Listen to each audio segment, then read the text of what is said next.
My dad made us lock our bedroom doors every night. As children, my siblings and I followed a strict rule.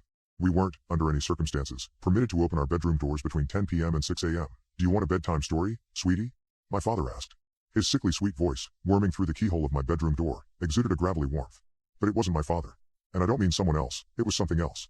He'd never explained why we had to lock our bedroom doors every night, but we knew something was wrong with the man in the hallway. He became a terrifying thing in those torturous twilight hours. Some nights, our father let us sleep. Most nights, however, he stood at each of our doors in turn. He would somberly scratch at the woodwork like a wounded dog, yearning to be let inside. I don't know how we resisted the urge to open our doors for so many years. We were children. How did we know that it wasn't just a game? It might have been something about the tone of Dad's voice.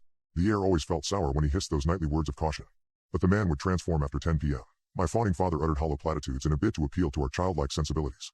You've been such a good girl, Rosa, he once cooed from the other side of the door. Why don't you come out and have a slice of cake? Our little secret. And after an hour or so of badgering, I heard his nimble feet shuffle near soundlessly across the carpet. He begged my older sister, Hattie, to open up. Then, finally, he would beg Alden, his eldest child. Dad always seemed to rattle my brother's door handle the most insistently.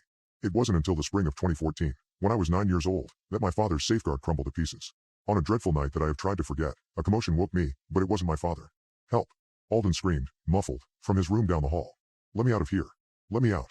I rose from the bed and walked to my door, listening to the cries of my terrified brother. I could hear shuffling sounds in my sister's room across the hallway. Rosa?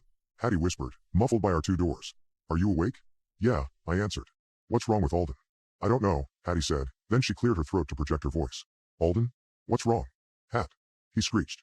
I need help, Hat. She whimpered. Is it Dad? Did you open the door for him? No, of course not, Alden scoffed. I can't breathe. I need to go to the hospital. Oh, Hattie whispered. We need to check that he's okay, I whimpered. No. Hattie barked. You know the rules. We can't open our doors until 6 a.m. That's not for another 4 hours. I can't hear Dad on the landing, I pointed out. I'm quick. I think I could make it to Alden's room without being caught.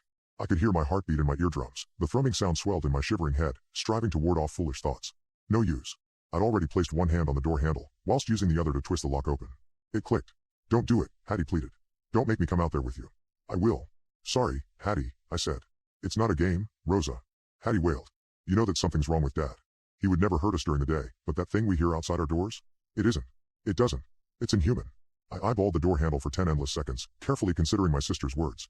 She was right. Whenever my dad spoke from the corridor, my hair stood on end. It was as if a primal sense within me could detect an unholy abomination on the other side of the door. As I mentioned, I knew it wasn't a game, even at the age of 9. But I couldn't bear to sit in my room whilst Alden screamed.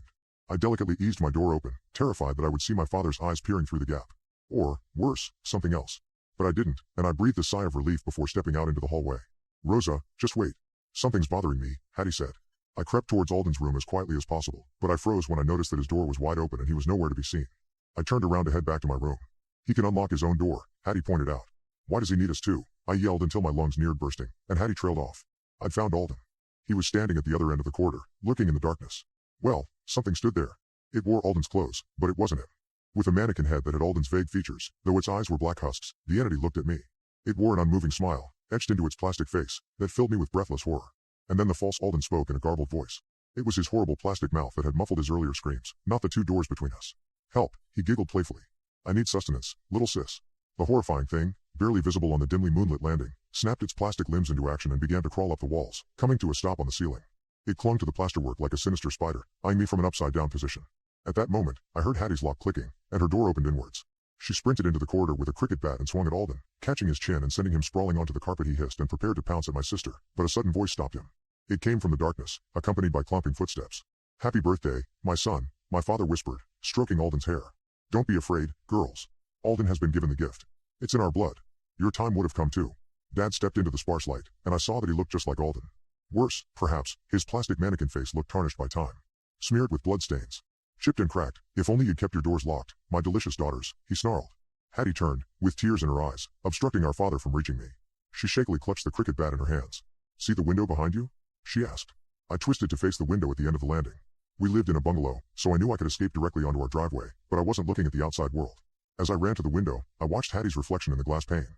She valiantly defended herself against our father, but the monstrous man snapped her weapon like a twig, before wrapping his plastic arms around her like a boa constrictor. I cried, fumbling with the latch for the window, and I'm not sure exactly what I saw. It seemed as if my father were liquefying my sister, turning her into plastic sustenance. Hattie unleashed a deafening scream as her body bloodily detonated, drenching my father's face and the walls. He hissed at me as I clumsily clambered out of the window, tasting freedom. I don't know why he didn't pursue me, but I ran straight into town, stumbling into the local police station. Dad and Alden were never found, but the remnants of my sister corroborated my story. Anyway, I've spent the last 9 years reliving that ghastly night. You probably know why I suddenly felt the urge to tell the tale of my family's horrible secret. Tomorrow's my 18th birthday.